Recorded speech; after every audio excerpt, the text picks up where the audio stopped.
There we go. Welcome back to another episode, my lords, ladies and gentlemen. I hope this day, this message, this broadcast finds you well and you're enjoying your Tuesday, whatever it is that you're up to. Bob, how are you? You look like you've caught the sun. Well, I can't help it. I mean, we're British, so we've got to talk about the weather, haven't we? And Of so for course. anyone What outside the else? UK, we have about a 3-day summer in the UK, and we're in the middle of it at the moment. And Yeah.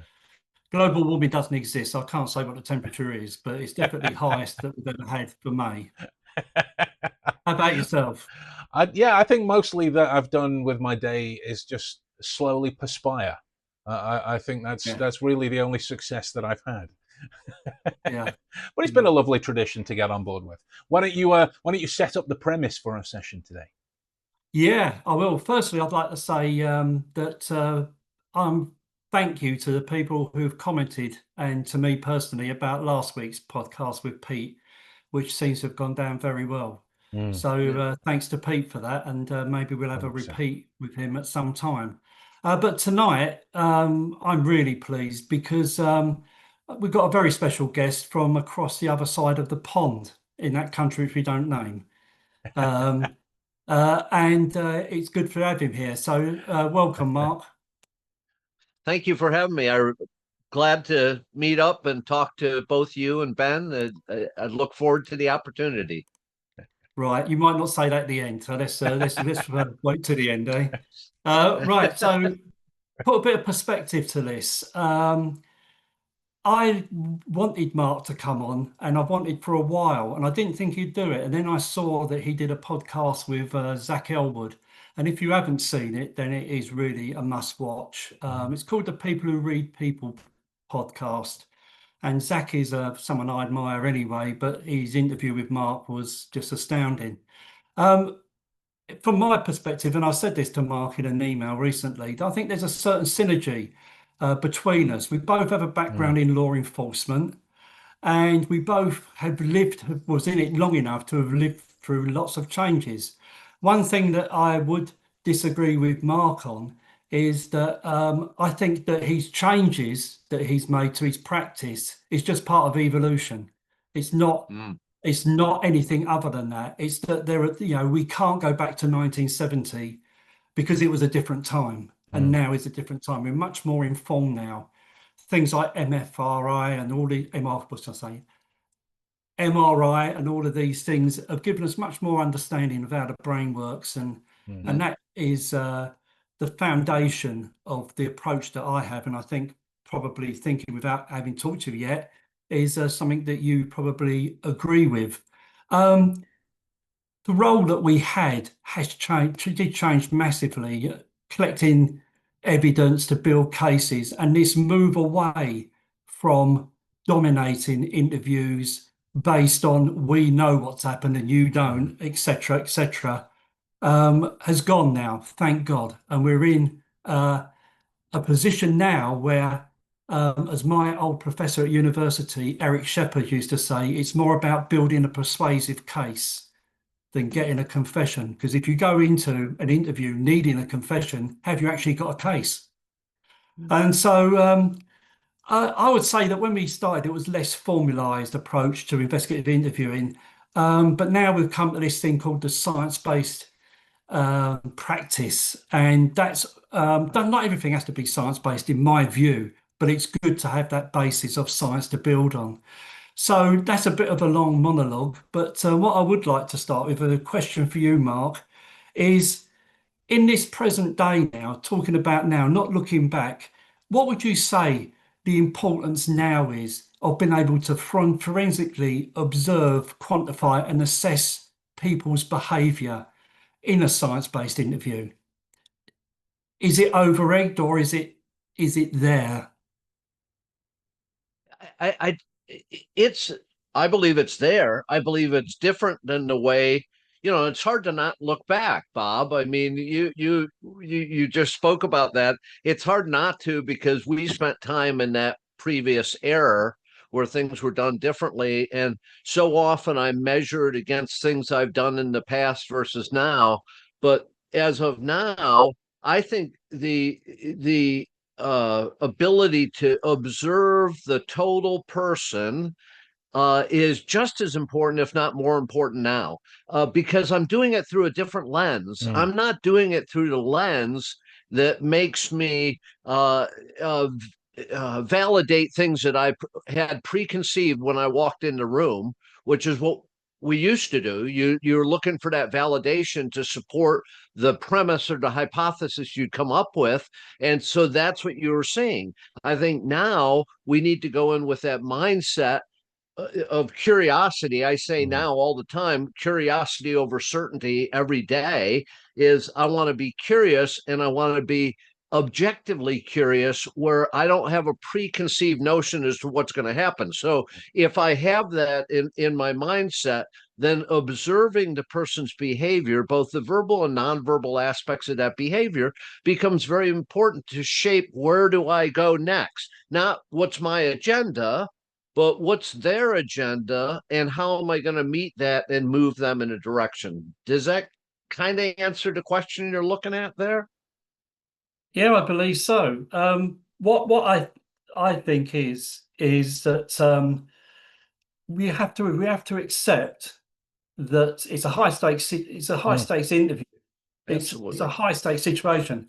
Interviews are just conversations. They're just Mm. high stakes conversations.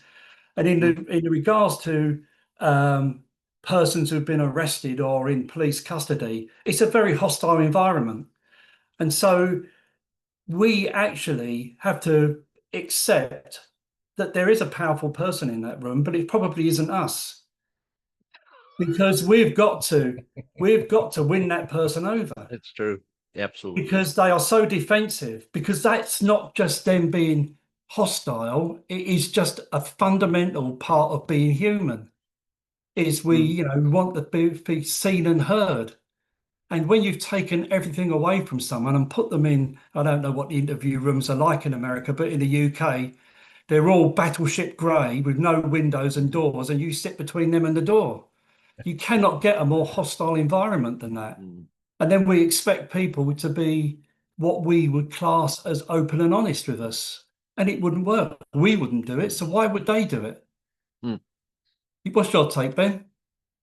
Oh no, I completely agree. And granted, my sizes and everything, but my experience isn't as vast as you gentlemen. But certainly the rooms that I've been in terms of these situations, if you are in before the individual, there is, at least however small, some kind of expectancy about the person that you are when you walk in. So there are Uh, there are moments where maybe they're laboring under the misapprehension of previous interviews that have gone on, or previous discussions that mhm. have been had from previous people, Yep. or they just watch too much television.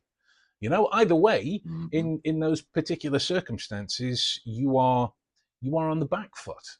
So it's a lot like your opening introduction, your opening parts of the conversation are going to be, I mean, arguably the most important trendsetter for the way the rest of the thing is going to happen. And certainly the scale of the situations, if you're dealing with something really heinous, is drastically different from, I don't know, what's the opposite, a job interview. Mm, Mm. Mhm. Your opening discussions, the specific delivery will change for sure, but the underlying intent of discussing that person's side of things, and like me and Bob have spoken about this as well, is they know the information we don't, because if they didn't, mm, Mm. they don't need to be here. We don't need to Mm. be talking. So if I'm already Right. walking in with some kind of um, a hierarchy about me, or ego about me, like I'm the investigator in this situation, I need to sit down, you're already off to a bad start. So It's what I'm trying to get at in a 1,000 word sentence, when really a 12 one would probably do, is in terms of settling that within oneself. Why is it that you find people find that aspect so difficult? Is it a comfort element that they want to hide behind, the power dynamic of investigator true. and whomever it is that's the other side of the table? Is it something else? What's been your experience of that kind of thing? Yeah. I would like to Yeah, we say, could sorry, Mark, go ahead. I have a question if that's okay. It's what do you think about this power control dynamic? Because the control, are they balanced, or is there a sort of weight towards one of those people in that? I I think it needs to change. This kind of answering both the questions, because Ben's question we could talk for several hours on. And I just go back again without going to the past, but going to the past. I received interview training along the way. I've interviewed for years and years and years, and never in the course of that did I receive any training on investigative mindset, on interviewing mindset, my mindset. And when you take into account my mindset, as you learn about that, you also learn about the other person's mindset. So it's beneficial from both aspects. This kind of goes to what you were talking to the guy about last week with regard to personality assessment and, what's your goals and what do you want to get out of it and stuff like that. It kind of goes back to that. And I think and this goes to the power and control issue as well. I think a lot of people that are doing interviews don't know themselves well enough that they can't put themselves down and aside and totally immerse themselves in the room. If we have to play a role, I'm spending a lot of energy on playing a role. And if I'm doing that, I'm not a great multitasker. I mean, Ben, at the beginning, you were getting us all set up and you were checking this and you're going to switch cameras. And I was already lost. I'm having a hard time talking and keeping my hands moving. But, I think the problem with some of this stuff is from a multitasking standpoint, if I'm thinking about this act that I have to put on in the interview room, then really how good am I listening? We stink at listening as it is. So I think that we have to become very comfortable in who we are. And when we are comfortable with who we are, then the power aspect isn't as big of a deal where I have to maintain control. We're actually maintaining control by giving up control. Quick question. When was the last time you trusted your memory? But your memory without checking a device. Most people don't lose intelligence. They lose discipline of attention. MindForge is a structured training system that is designed to rebuild focus, recall, and your mental stamina, but to do so in just 10 minutes a day.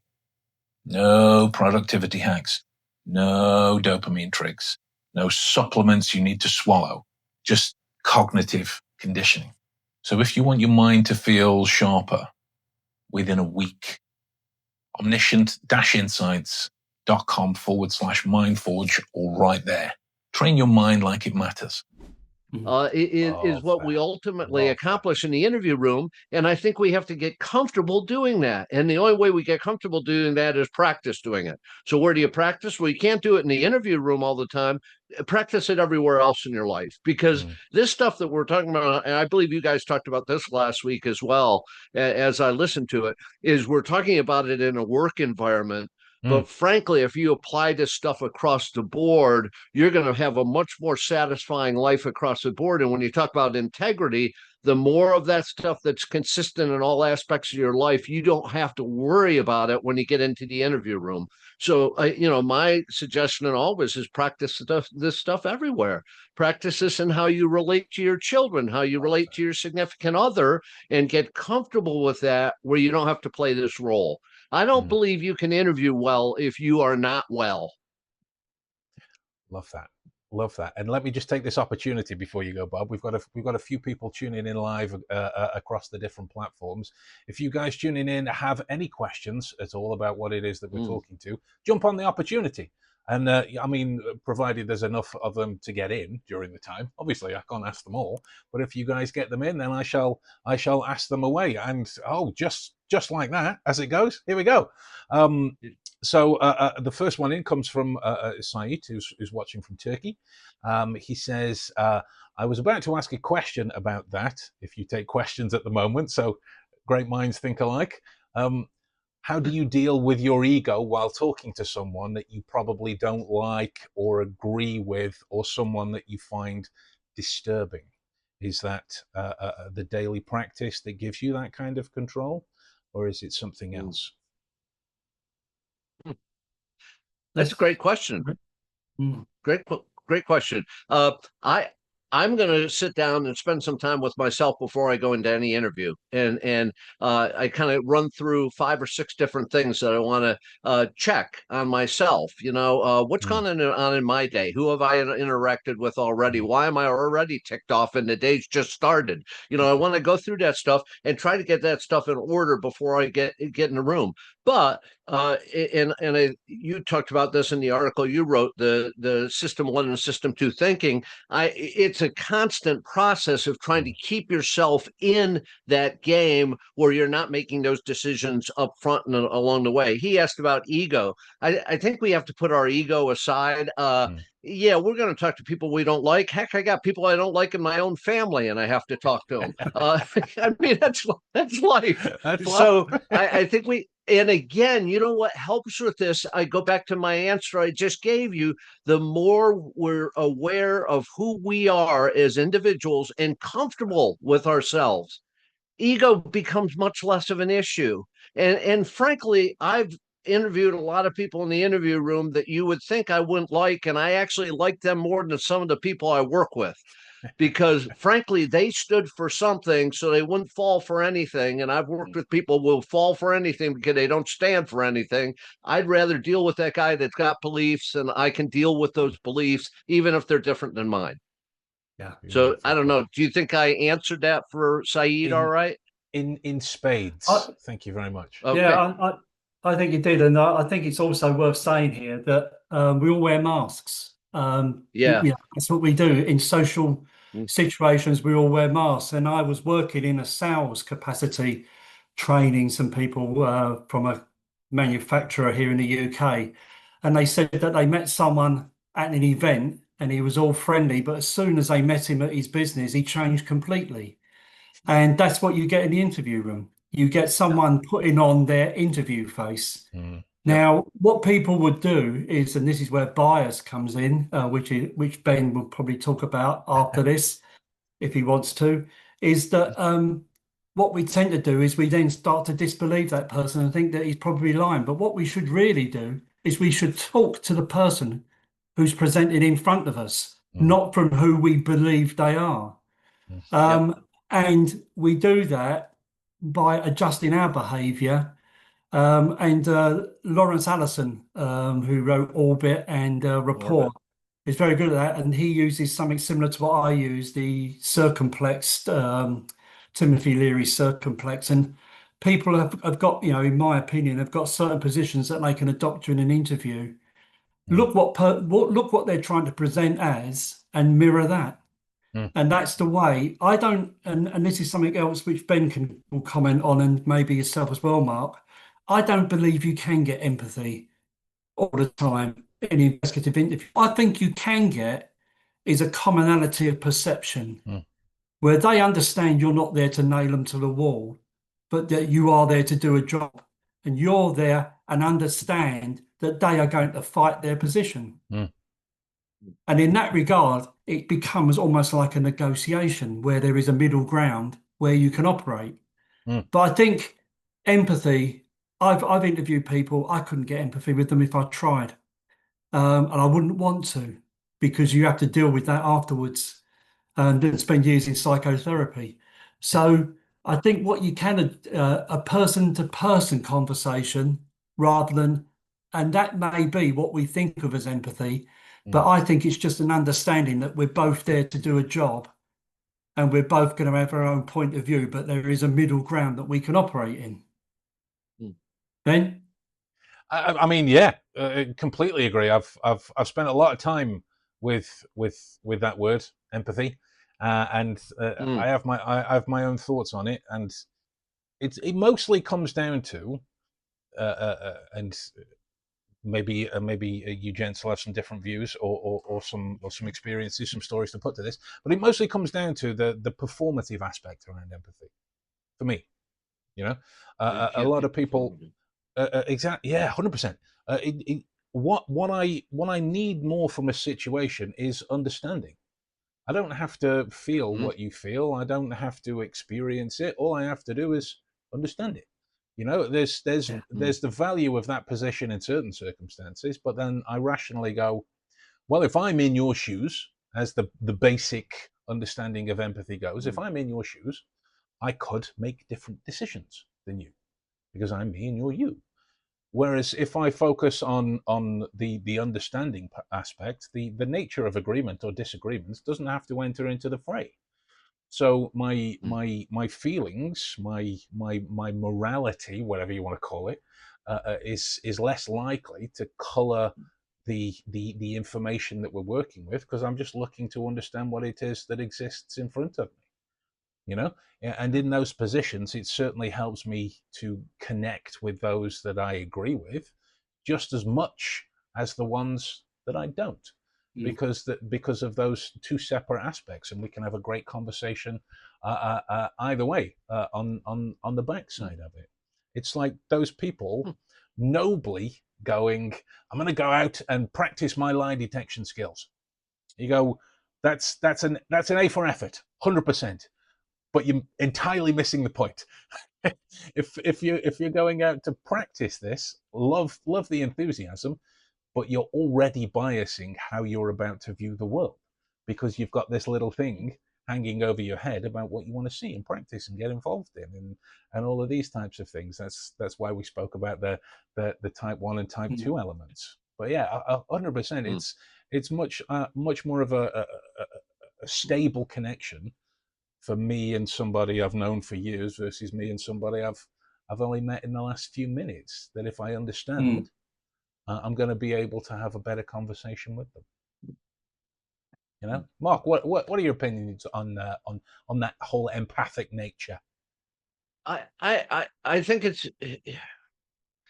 I think the problem is when we start labeling things and we're holding to a label and acting like we're all operating with the same definition of the same word, and we're not. I've seen that a lot, and I've used some words in some of the writing that I do where somebody will come to me and say, "Well, that's not you. You really can't use that." Well, what's an example? Persuasion. Where it's gotten it gets a dirty name. Well, it's only gets a dirty name. I mean, if you think about it, it doesn't matter what we do in life when we're discussing something with somebody else, we're attempting to persuade them to our viewpoint or to move them in a direction. I mean, that's part of almost every conversation. And I'm not saying manipulate. I'm not saying to. So now we have to add an extra word and say ethical persuasion, so that makes it kind of okay. I think empathy is the same sort of word. And interesting. Listen to the two of you. Maybe empathy is non-judgmental understanding. Yeah, 100%. You know what I mean? Maybe that's what it is. I tend to use the word strategic empathy. I'm not getting all up in the person's business, but I want them to understand that no matter what they tell me, I'm not judging them for it because it's not my job to judge. Yeah. I'm the fact finder. Somebody else can do the judging. I just want to hear what's going on. And so I want to ask questions to help them be able to express that stuff to me. And whether it's empathy or non-judgmental understanding, it's in involving myself in the conversation with them and not judging them in the process, where they can feel safe to say whatever they're going to say without me judging them. So do I believe empathy? I use empathy all the time for both Bob and Ben. I use it all the time in class because how do I move people from the position of never investing feeling in stuff into investing some feeling? Because there's got to be an investment in order to get that reward, of truthful information. So how do I move them? What word do I use? Do I use non-judgmental understanding? I mean, I'm going to be thinking about this all night. Thanks a lot, guys. Yeah, well, it's that thing, isn't it? Like it's just a word. It is a word. It is just a word. It's what matters is the delivery system that exists underneath. And this is how do you teach that? Exactly. How do you teach that? Exactly. You know what I mean? Because that's moving it from here to here. Yeah. It's curiosity. Yeah. It's curiosity. Well, we're back to curiosity over certainty, which I love that line. So I don't know. honestly, I mean, not to blow smoke in your general direction, but I will because it's good, and I think the curiosity. Wait a minute, you said you don't know me well enough to blow smoke. That was what you said to the last guy. You got to know me longer. The it was this concept of intellectual laziness that I heard. It was from a scientific background, and I think it was Neil deGrasse Tyson. But that's by the by. He was talking about like if somebody puts down a crystal and they tell you this crystal will cure every disease, it's just as intellectually lazy to go, no, it won't. That's silly. Or yes, it will. Oh my gosh, that's incredible. What matters is we ask questions. We go, what kind of disease? Do I need to store it in a particular way? What wouldn't make it work? What would make it work quicker? Those types of things. So curiosity over certainty is definitely going to be a vehicle to help the individual explore that. Because to be curious, you have to admit that there are things that you don't know. Yeah. I think to sort of put something in here, I'll have to tell two very quick stories because as far as empathy goes, years ago, and this was probably about 1915 or something when I first joined the police, we were taught that you had to get empathy with people.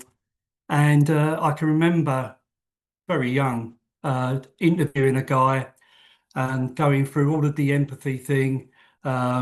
Took about like a monologue by myself of seemed like about 10 minutes. And at the end of it, I said, have you got anything you want to say? And he said, yeah, I did it.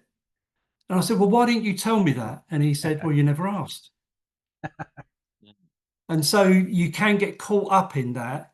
But the other thing I say is that for a while, I did handle informants, and it always was my practice to say to them, look, the commonality of perception thing is probably where that comes from is, look, we've got an arrangement, we've got a relationship, but don't ever think that I'm your friend.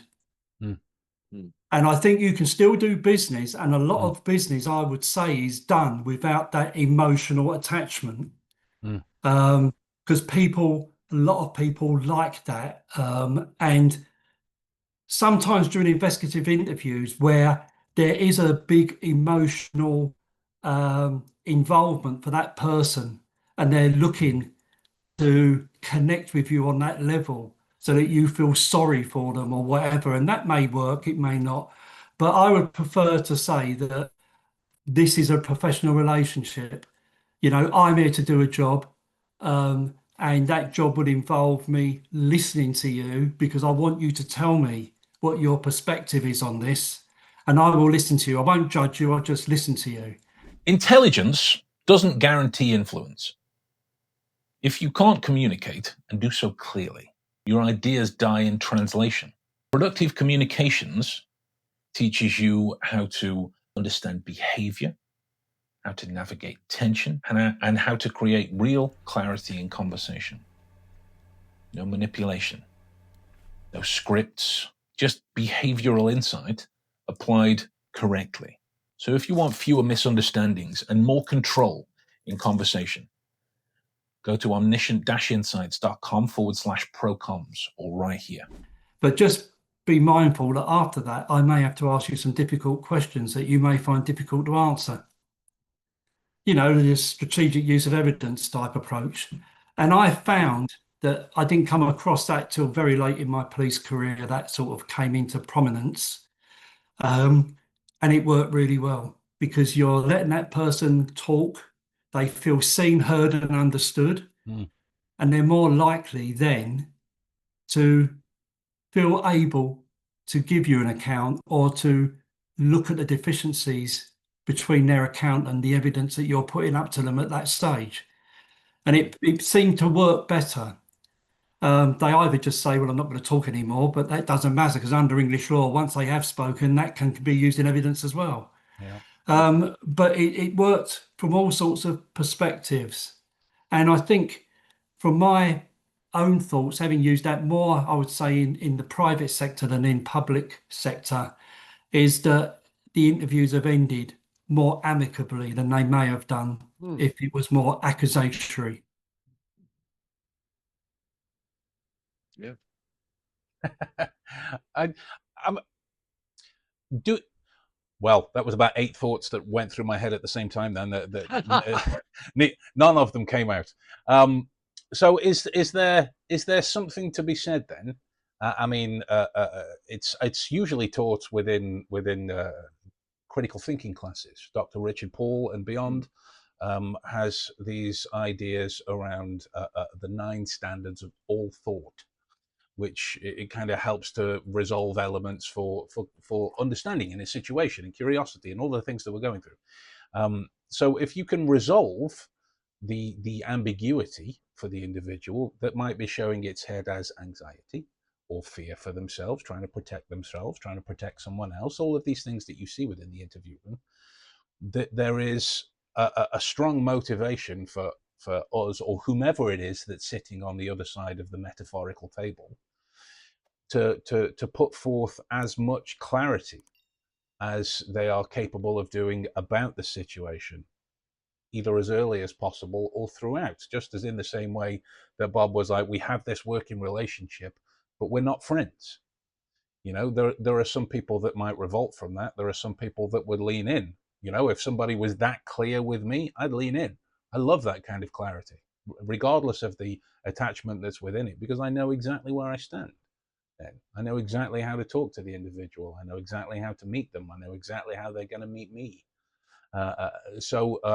Really, what I'm trying to get to is there such a thing as too much clarity, or does that really depend upon the kind of interviews that you're having?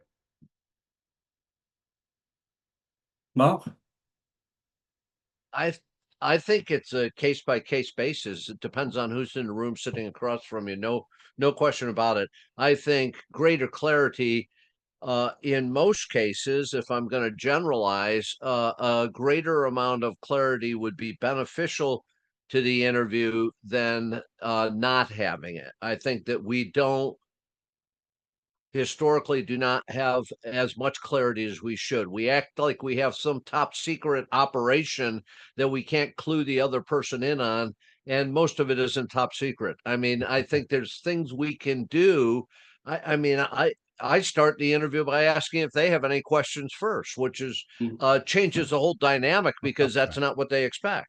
And previous to asking that, I do a little I call it kind of a credibility statement where I tell them who I am and why I'm there and what we're hoping to accomplish. I kind of lay that groundwork out because I don't expect that either. And then ask, do you have any questions? I want to change that dynamic as much as possible. And I'm going to be as clear as possible throughout it so they understand the roles, as Bob says, the roles and responsibilities, you know, who I am and who you are. And we're not going for dinner after this or whatever, but, you know, this is what we need to accomplish.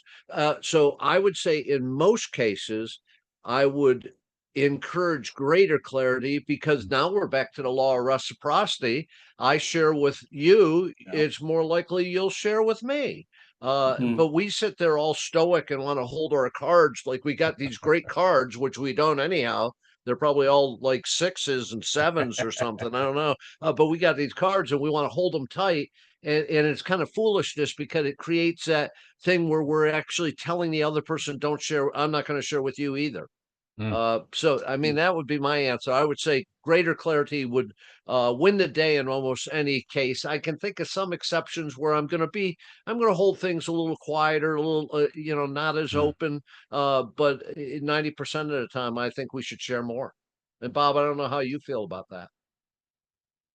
Yes, I think within reason. And again, you can deal with that very much in the way that you were talking about. You can say that, you know, this is what I'm willing to disclose to you at the moment, but you should be keeping back some significant things because you want to give them the opportunity to give their version of events. Because I'll send it to you afterwards if you've never seen it, but there's a fantastic advert from about the early to mid 70s, I think, in the UK from the Guardian newspaper. What it does is it shows the same event from 3 different angles and how different your perception can be from what you've seen. And I think that we don't think about that so much. We do with witnesses, but not with suspects. They may have a different perspective to us of what has occurred and what led up to it, and ours may be coming from witnesses who've had a different perspective. Maybe not so much the case now because the CCTV is everywhere, but certainly, for us to have a real open mind, it would be good to say to that person, look, I'm not here to judge you. That's not my case. You said that earlier. We're not the judge and jury. My job is to listen to you and for you to have the opportunity, if you want to take it, to give your perspective on what's happened. And I'm going to sit here and listen. I'm not going to interrupt you. I may go back over it afterwards to make sure I've got it right. But then just understand that part of this arrangement is that I may have to ask you some difficult questions after that. But there's no malice intended. We're just doing it as a person to person. And that's the type of, if you want to call it empathy, but like I say, it's just it's a contract, a bond between two people that they both understand what their part in that process is. And that to get to the end of it, there's going to have to be give and take on both of them. Now, we're not going to sit here and say that that would work in every interview. Because some people just exercise their right, which is their right, not to say anything. And you may still go through questions, but you just have to do it. But I think, and I don't know what the figures are now because I've been out of it for a while, but it's not as common as people think it is, people refusing to answer all questions. It did go through a fad when we first started introducing interviews, and the lawyers knew that we weren't very good. And so they advised them not to say anything because they knew that we haven't got anything there. But once we were trained and know how to use the powers that we have got and the techniques that we have got, a lot of that disappeared in my personal experience. But like I say, I've been out of it for 12 years, so I can't really say what it is now. This might be a good opportunity to put behavior on the table, because as it usually transpires in that that eponymous situation, they've gone quiet, and the fledgling interviewer is looking for that eyebrow twitch or that move of the elbow or that lean back in the seat. And invariably what happens is if you're working, you're not thinking about any of that. If you have an opportunity to again be stood behind the metaphorical glass, as it were, then maybe you might see a movement that you could infer might mean something within that context. But if it is that you're not in the room, you have no means, motive, and opportunity of finding out, of discovering what it is. Our good friend Jim Wenzel talks about being able to validate, dismiss, and clarify. If you're living through purely an observational parameter, you've got nil in terms of those possibilities. So we'll start it off quite open then. Mark, what's been your experience of working with that idea of this position that I have seen this movement, therefore it means this, and having a deal with that maybe in the hierarchical side of the systems that are working these investigations, because they're laboring under this misapprehension. I'm dealing with that all the time. I mean, most of the stuff I talk about, behavioral indicators and nonverbals, I'm debunking stuff that's been taught or legacy wise observed and practiced for years, and trying to blow the stuff out of the water because it just isn't accurate. And if we're wasting our time on that, then we're not going to be listening the way we should be listening. So do I still watch the person? Sure, I watch the person because I know that people respond differently depending on what they're feeling. So if I see some indication, and really what I'm looking at, it's never deception versus truth, because none of those work for that. It's indicators of stress or discomfort, or and I want to see those because maybe I said something that made them think of their abusive father by the way I said it. and I need to address that so that I haven't damaged my rapport to move forward in the interview. Maybe they got really bad gas and they need to get up and go to the bathroom. I mean, I need to pay attention to that stuff, but those things are going to make me either come back to that subject later or be developing a good question in my mind to help expose what that is, or to find out a little bit more about what they're feeling at that point in time. So really any of those behavioral observations, I want to move them into a verbal format, because that's where we get information, is when the person talks to us.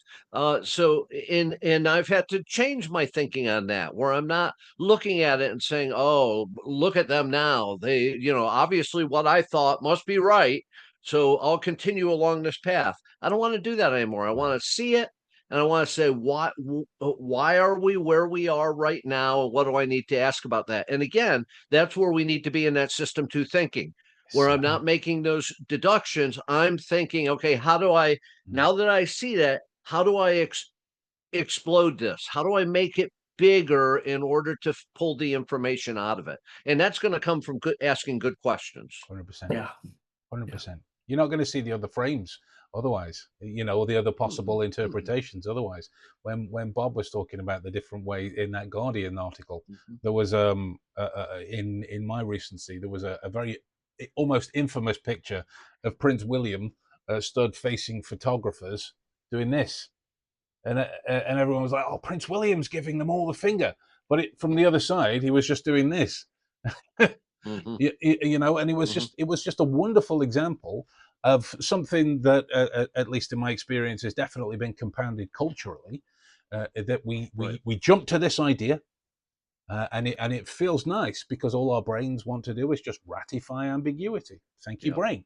But we jump to this idea and then we kind of backwards rationalize, cherry pick information in support of these original findings, to then we just move forward confidently. And there is a world of difference between moving forward confidently and moving forward accurately. The two aren't necessarily in a long-term relationship. Sometimes these things, they need to be wrestled with, chopped, changed. I mean, who can honestly say that they can comfortably go, I might be wrong? I don't know many people that can do that, and it's certainly going to be an experience of different situations where you learn a little bit more about yourself. This entire conversation is so awesome for me, because I'm like, it's just putting everything into one lovely perspective. Thank you so much for this, Mark. I'm very grateful. Because you brought it back to that same point, Ben, and what you were just saying. Can you understand how, like, if you're looking for those nuggets to make you feel good about what you were thinking, you're going to do that more if you don't know who you are.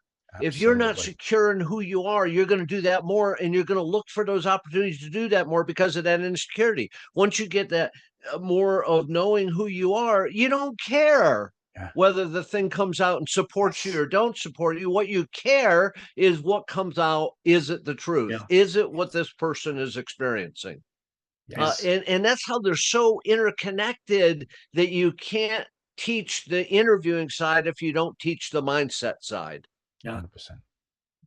Yeah, 100%. From my perspective, I have a worry, and I'll express it here, is that there's a great deal of bandwagon jumping, no matter what it is. Years ago, it was the Paul Ekman thing. Suddenly, everyone's doing it. But I must say that I hope that the next one isn't science-based interviewing, because suddenly there's loads of people doing it. Now, whether they are doing it or not doing it, but they seem to have jumped on the bandwagon. So I think, and for listeners here, you should see through that and really look at who you're choosing if you are going to get some advice or whatever in that area. From my perspective, one of the things that I hate now is, which gets dropped everywhere, behavior panel all the time. Oh, baseline. You can't baseline someone from a video anyway. But what for me, I've gone away from that. And what I have got this thought, and it's just a perspective, so I'll put it forward, is that we're all wearing masks. And so when we're in an interview with someone, they are wearing that mask, and we should talk to that mask. So we should spend some time doing something like you talked about, Mark, by getting to know that person, putting forward your perspective. During that time, it's a good way to look at their, what I would call their personal behavioural repertoire, not drawing any conclusions from them, but the things that people just do normally, because that makes it easier when you can see them then behaving in a different way. So that behavior that you're looking at, that personal behavioral repertoire, is unique to that minute in that conversation. And it might be the words they use, it might be the intonation they put on words. It all gives you an indicator that you can use without attributing any sort of positive or negative to it, but it's just telling you who that person is, how they want to be addressed.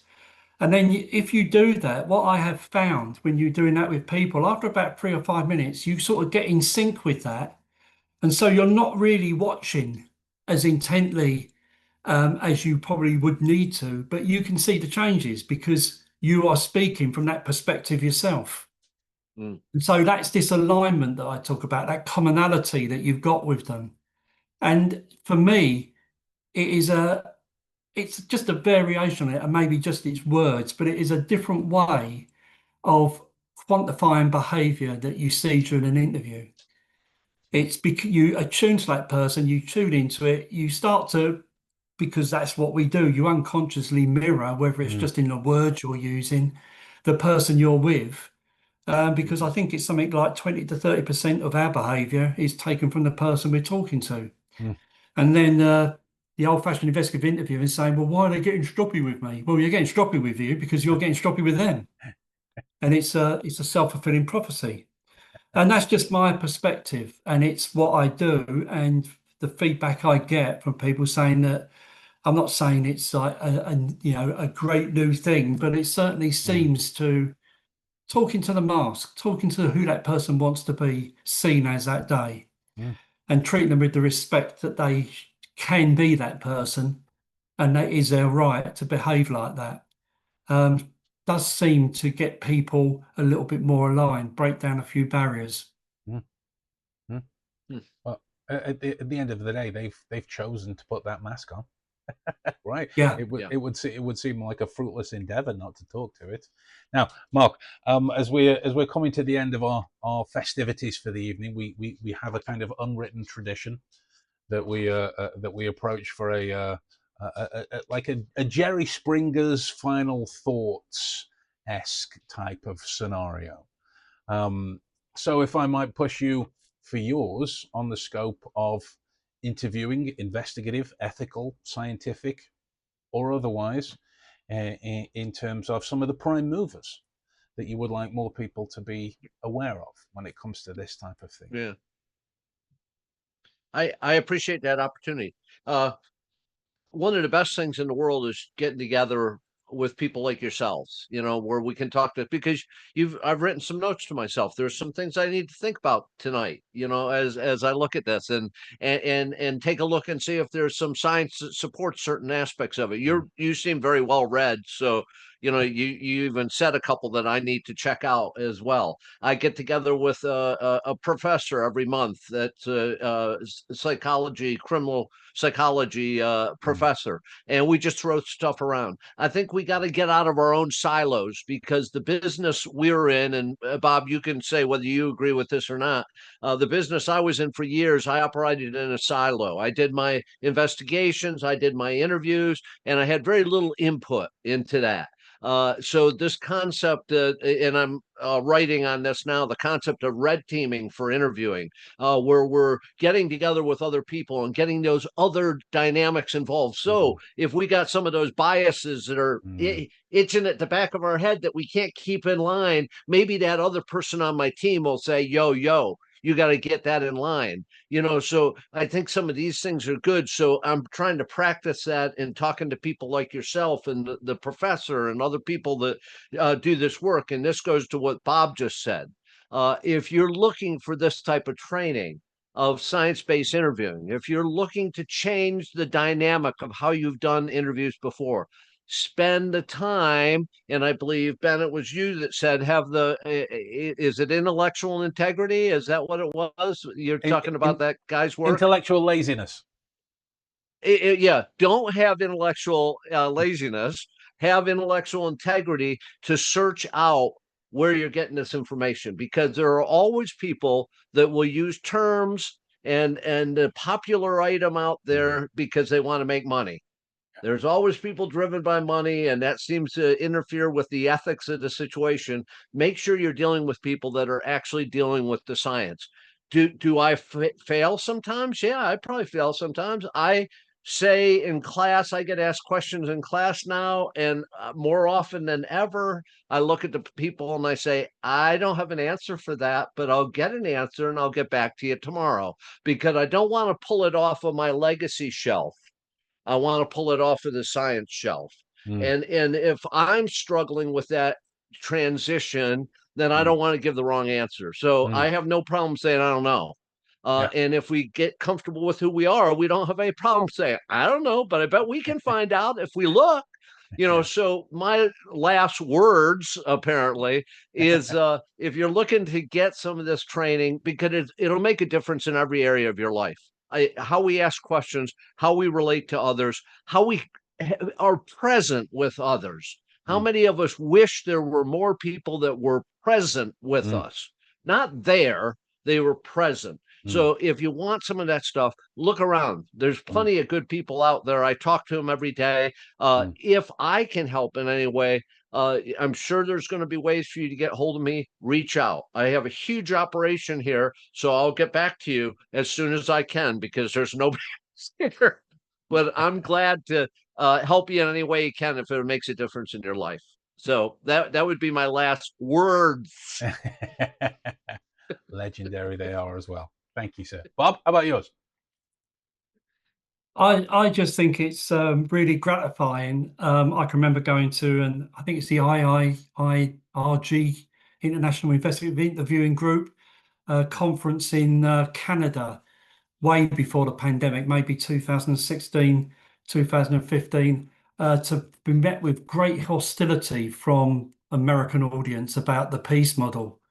And about how it wouldn't work in America. And it's very gratifying to see that, although it's been rewritten, and Mark Fallon and these colleagues have done a great job in the Mendes principles, but it's nice to see that finally people are seeing the benefit of interviewing over interrogation, because it is much better way to do it. And I think from all that I've seen and all I've heard and read, is that if you're in the United States, then Mark would be someone that you could reach out to, because he is one of the good guys, definitely. And I'd like to think that on the same side of the pond, Ben and myself are the same. But outside of that, I just think of a high stakes conversation. And like Mark has said, it's been said to me lots of times after doing whatever training I do, and I do stuff for negotiators, I do it for sales. It's all the same stuff, it's just for a different audience.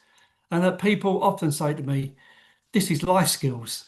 This isn't interviewing skills. This is what, and Mark has alluded to that as well. It's skills that help you with your life. And just like to finish with something that someone said to me once, I think was so brilliant, I use it all the time now, is that hostility will always breed hostility. There's no defense to kindness. What a wonderful sentiment. The only thing I want to ask is, Mark, for the folks at home, where is best for them to follow along with your work? This stuff will be in the description below when it gets out as well, but some people might only be listening to this. So yeah. You can reach me on my website. So if you go there, you can also I won't have to give you my email, because you can connect with me on the contact sheet on there. It's andersoninvestigative.com is there. The best place to connect with me is probably on LinkedIn. I don't know. I guess that's my girlfriend. I don't know. I'm on LinkedIn an awful lot, where I spend a lot of time there. But usually publish an article. Tuesdays I do an investigative interviewing article, and then Wednesdays I do a well-being and resilience article, because I think that if I'm talking about mindset, and one of these science-based interviewing gurus who I communicate with often, I told him I was doing a book on science-based interviewing. And he said, well, wait a minute, you talk all the time about mindset and well-being and resilience. How can you just do a book on interviewing if you're not also addressing the other side of the equation? Because I think the law enforcement side, we spent a long time in where they wanted something from us, but they didn't give anything back. We need to take care of our people. And I don't think Absolutely. we do that real well. So now I'm writing a book on well-being and resilience as well as interviewing. And so I do an article Tuesdays on interviewing, Wednesdays on well-being and resilience, because I think we really have to attack the whole person. If we want the interview to be done that way, we got to take care of our people that way. So LinkedIn is probably the best place because that stuff just comes up and you can grab it easy enough. So website, LinkedIn, get a hold of me. I'm happy to hear from you. If I can do anything for you, I will. That amazing. Well, Mark, from the bottom of my heart, thank you very much for this. I've really got a lot out of it, and I sincerely hope that the folks listening at home have as well. It's been our most engaged with live broadcast. I'm not even sure if that's a proper English sentence, but hopefully the meaning came across. But with that in mind, folks, if you have enjoyed today's episode and you want us to be able to keep bringing you these episodes as well, make sure you're subscribing to the podcast wherever it is that you find these episodes go out. It's a perfect signifier of these landing and finding a home with you being able to enjoy them. So for now, we shall love you and leave you, and we'll see you all again real soon. All right? Take it easy, folks. See you later.